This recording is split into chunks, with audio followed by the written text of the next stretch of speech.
여러분 안녕하세요. 한 주의 일상을 시작하는 월요일입니다. 오늘도 변함없이 하나님을 생각하면서 이 자리에 나오신 여러분을 예수님의 이름으로 축복합니다. 오늘도 우리의 삶을 주님께 온전히 올려드리도록 합시다. 함께 기도하시겠습니다. 하나님 아버지, 우리의 삶은 주님의 것입니다. 주님의 아름다운 뜻이 우리의 삶에 이루어지기를 원합니다. 그래서 오늘도 주님 앞에 예배를 통해 말씀을 듣고자 이 자리에 왔습니다. 주님 말씀해 주시고 성령 하나님께서 우리를 깨우쳐 주시고 우리의 삶을 믿음의 길로 인도해 주시옵소서. 예수님 이름으로 기도합니다. 아멘. 함께 찬양하시겠습니다. 십자가의 길 순교자의 삶.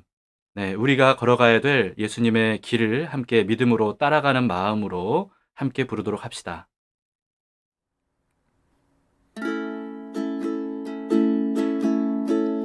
내 마음의 주를 향한 사랑이 나의 말엔 주가 주신 진리로 나의 눈에 주의 눈물 채워 주소서.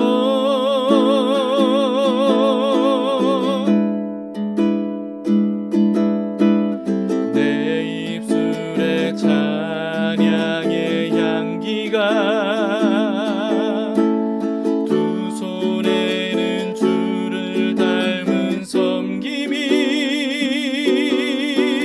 나의 삶에 주의 흔적 남게 하소서.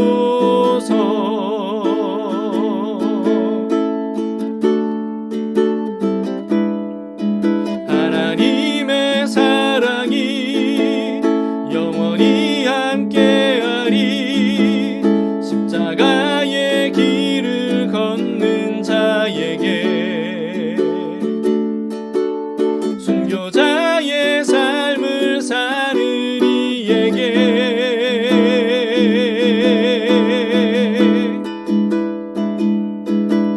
조롱하는 소리와 세상 유혹 속에도 주의 순결한 신부가 되리라. 내 생명 주님께 드리리.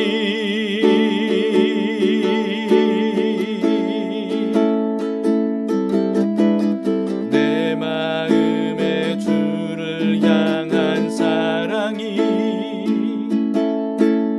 나의 말엔 주가 주신 진리로 나의 눈에 주의 눈물 채워 주소서.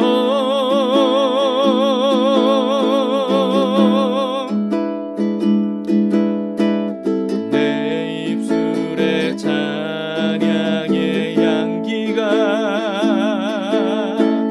두 손에는 주를 닮은 섬김이 나의 삶에 주의 흔적 남게 하소서.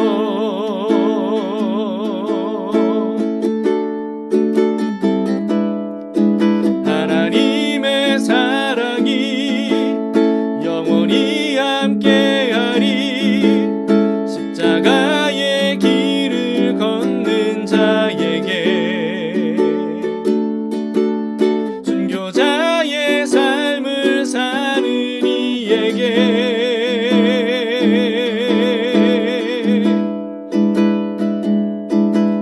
조롱하는 소리와 세상 유혹 속에도 주의 순결한 신부가 되리라.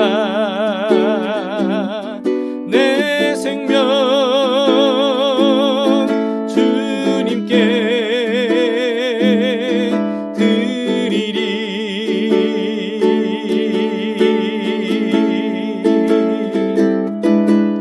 하나님의 사랑이 영원히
오늘 말씀을 함께 보시겠습니다. 요한복음 18장 1절에서 11절입니다. 예수님께서 가룟 유다에게 팔려서 체포당하시는 장면입니다. 제 18장. 예수께서 이 말씀을 하시고 제자들과 함께 기드론 시내 건너편으로 나가시니 그곳에 동산이 있는데 제자들과 함께 들어가시니라. 그곳은 가끔 예수께서 제자들과 모이시는 곳이므로 예수를 파는 유다도 그곳을 알더라. 유다가 군대와 대제사장들과 바리새인들에게서 얻은 아랫사람들을 데리고 등과 횃불과 무기를 가지고 그리로 오는지라. 예수께서 그 당할 일을 다 아시고 나아가 이르시되, 너희가 누구를 찾느냐? 나사렛 예수라. 내가 그니라. 그를 파는 유다도 그들과 함께 섰더라.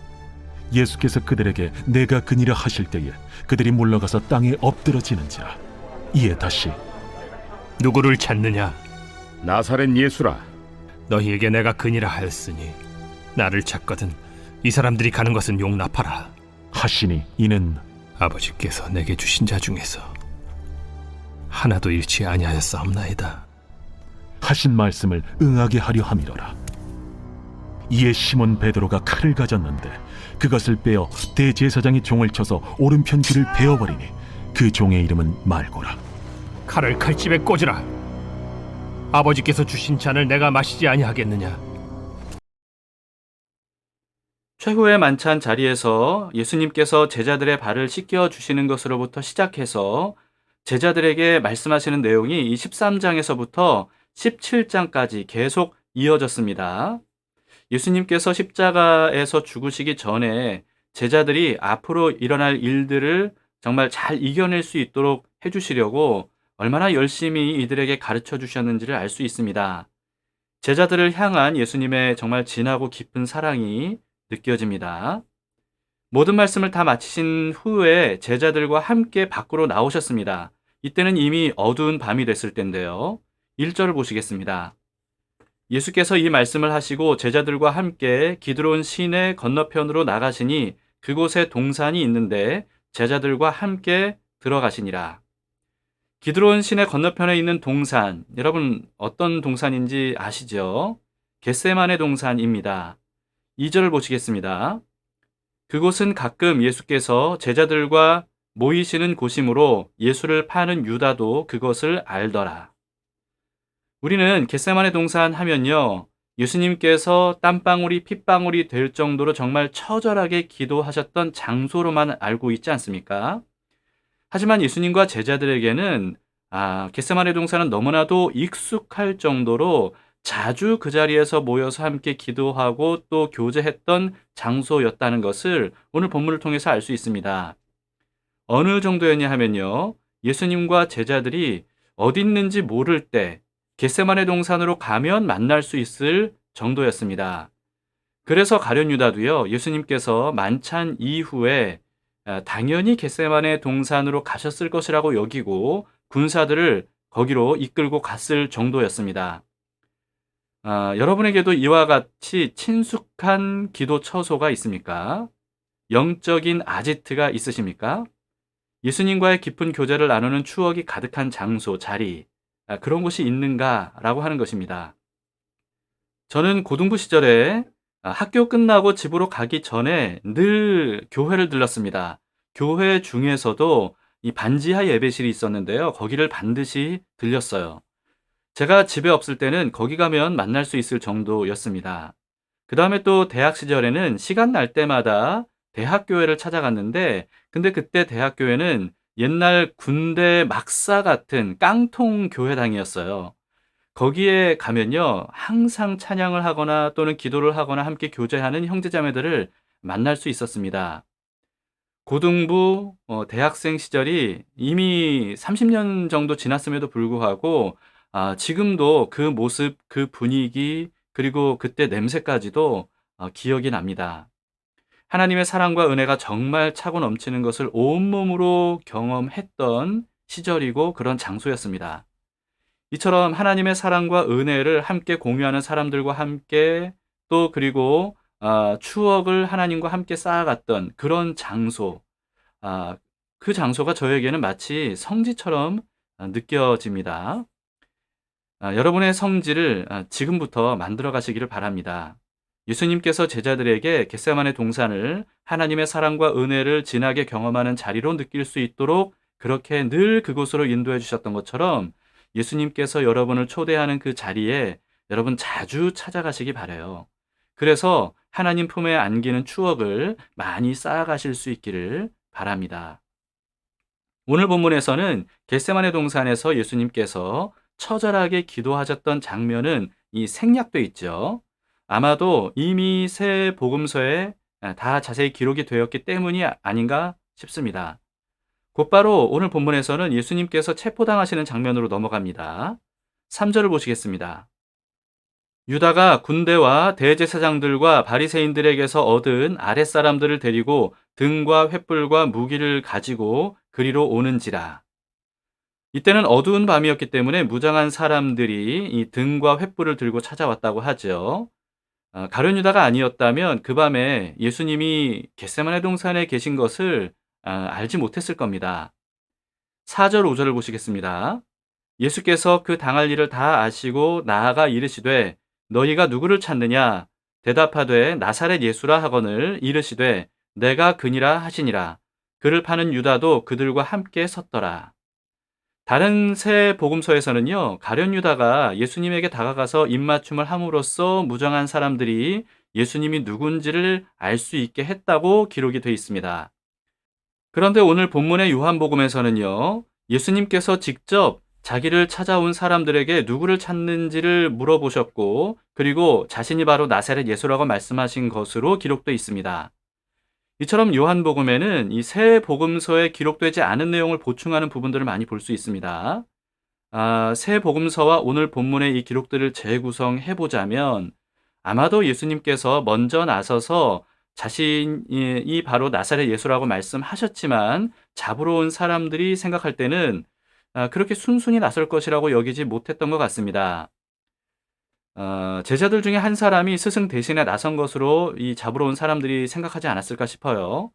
그런 중에 가룟 유다가 예수님께 입맞춤으로써 이 나사렛 예수가 바로 이 사람이 맞다고 확인시켜 준 것으로 보입니다.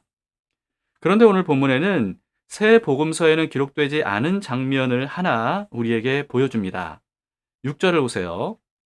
예수께서 그들에게 내가 그니라 하실 때에 그들이 물러가서 땅에 엎드러지는지라.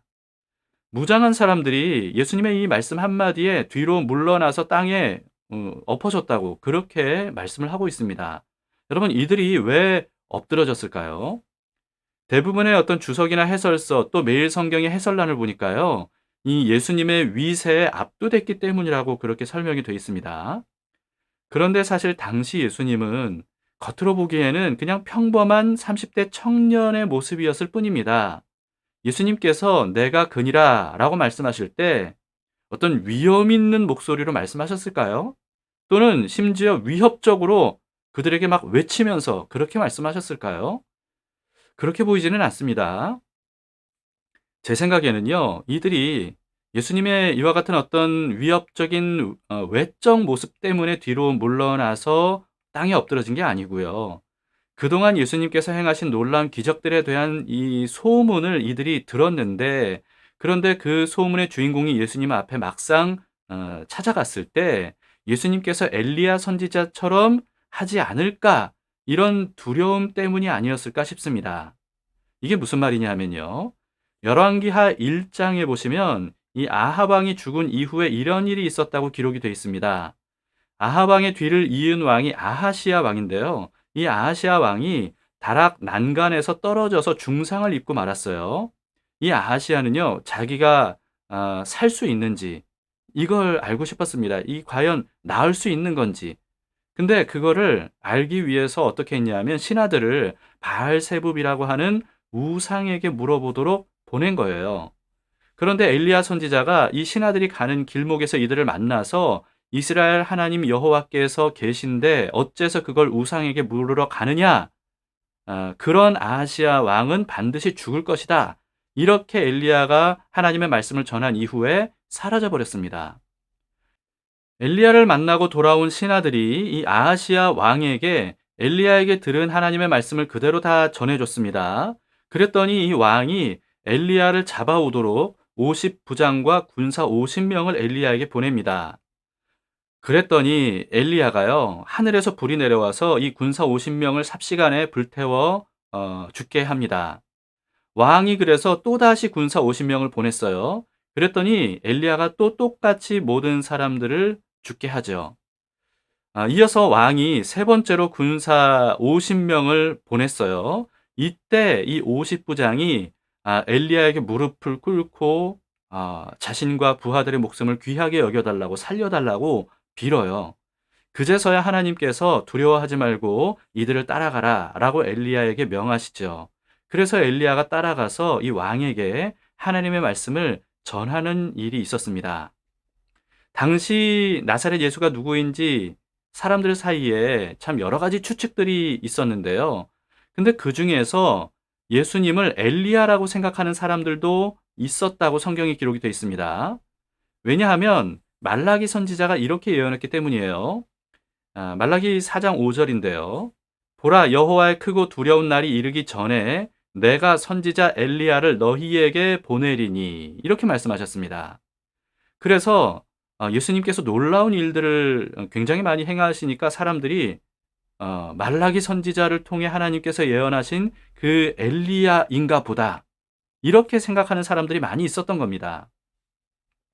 예수님을 잡으러 온 군사들 중에 예수님이 바로 그 엘리야가 아닐까라고 생각하는 사람들이 있었다면, 그러면 예수님이 엘리야처럼 이 자신들을 죽일 수도 있다, 이런 두려움이 있었을 겁니다.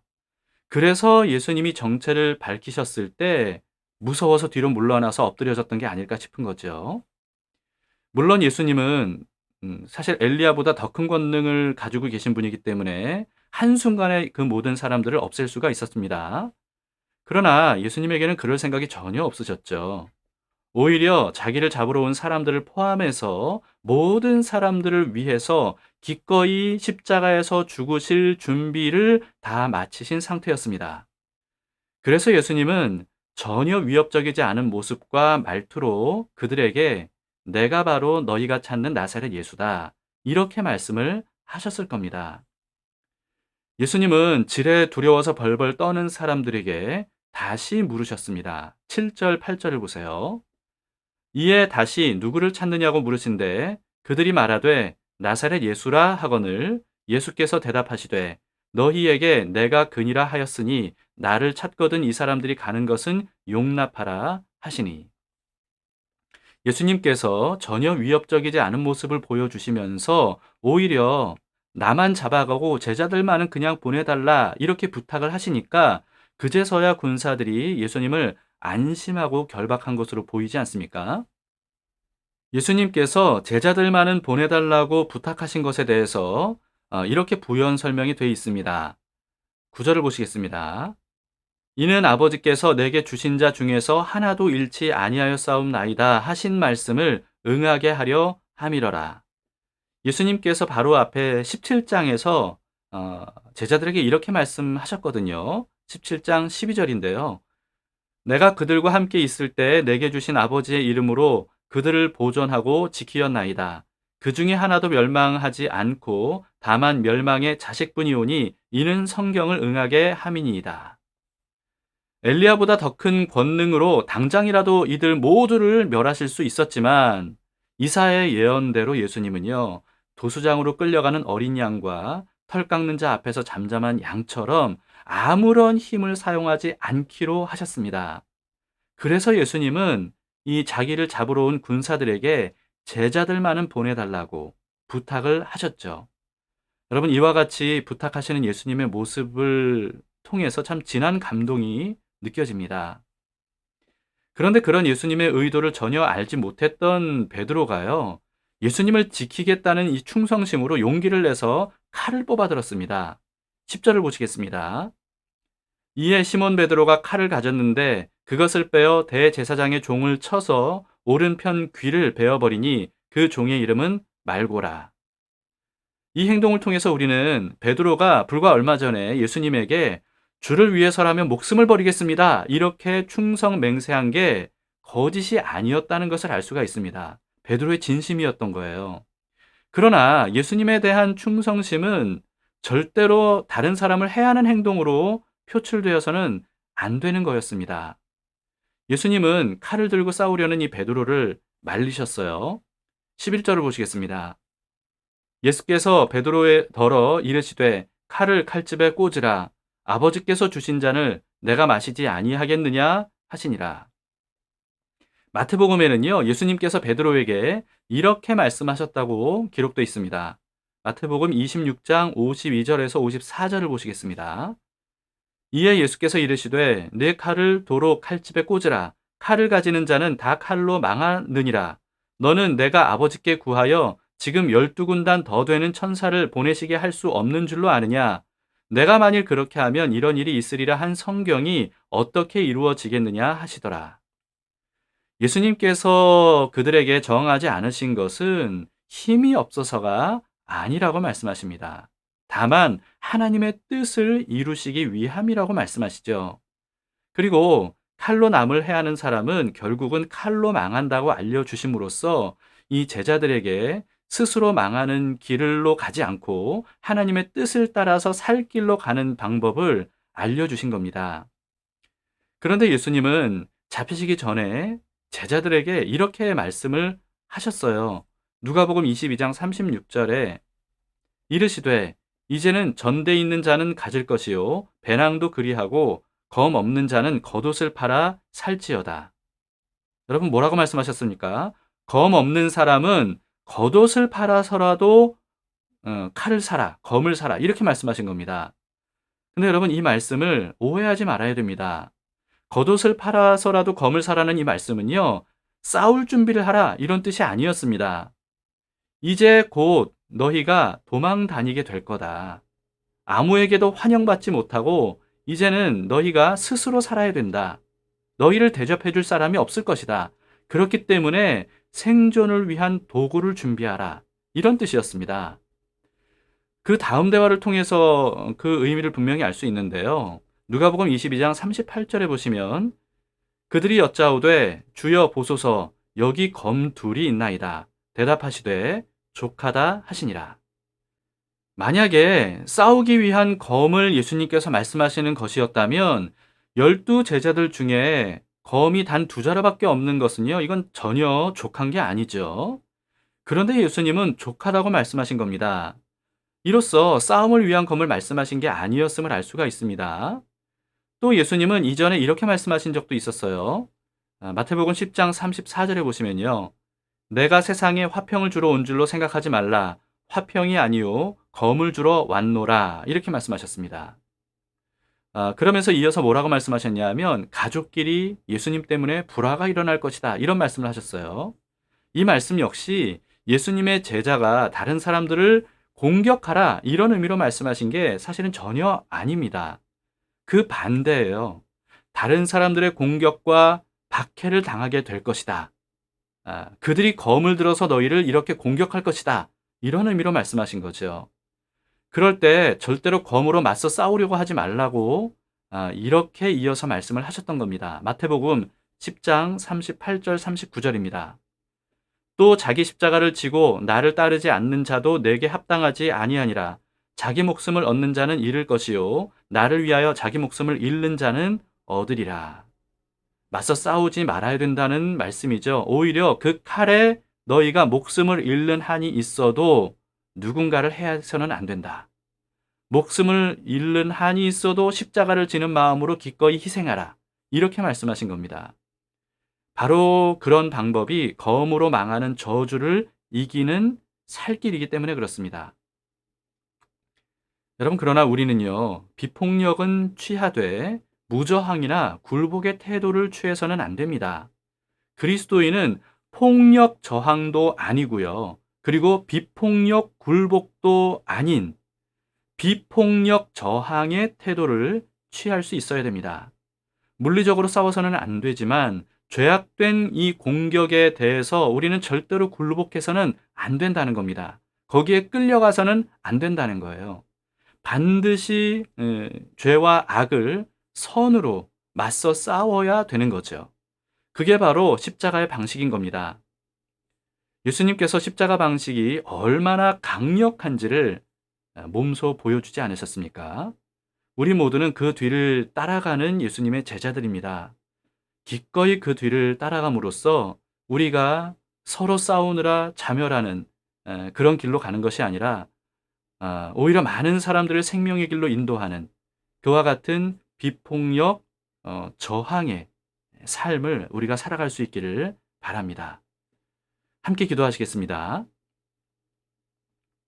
주님, 오늘도 주님께서 우리와 함께 하시고 이렇게 말씀을 통해서 제자로서 어떻게 살아야 될지를 알려주시니 감사합니다. 주님, 우리는 정말 인간적으로는 많이 두렵고 또 십자가의 길을 가고 싶지 않습니다. 그러나 그 길이 예수님을 따르는 길이라면 기꺼이 가기를 원합니다. 주님, 우리를 인도해 주셔서 성령님을 보내주시고 그 길을 갈 수 있도록 도와주시옵소서. 예수님께서 십자가를 통해서 많은 사람들을 구원하셨던 것처럼 우리도 예수님의 뒤를 따라감으로써 많은 사람들을 구원의 길로 인도할 수 있도록 우리를 사용해 주시기를 원합니다. 교회에 이와 같은 예수님의 제자들이 더 많아질 수 있도록 인도해 주시옵소서. 베드로처럼 검을 들고 싸우는 것이 예수님을 위한 행동이라고 착각하는 그와 같은 어리석음을 우리가 범치 말게 하시고 우리가 어떻게 하면 나도 살고 다른 사람들도 살릴 수 있는 길을 갈 수 있을지 예수님을 따라 우리가 갈 수 있도록 도와주시옵소서. 오늘 하루도 그래서 주님께 맡겨드립니다. 우리의 생각과 행동의 주인이 되어주시기를 원합니다. 예수님 이름으로 기도합니다. 아멘. 네, 여러분 오늘 말씀을 생각하시면서 우리를 예수님께 온전히 드리는, 그래서 하늘에서처럼 이 땅에서 하나님의 뜻이 우리의 삶에 이루어지는 그런 삶이 될 수 있도록 주님께 맡겨드리는 기도를 여러분 하실 수 있기를 바랍니다. 그리고 오늘도 중보기도하는 것도 잊지 말아 주시고요. 예수님께서 오늘도 우리와 함께 하십니다.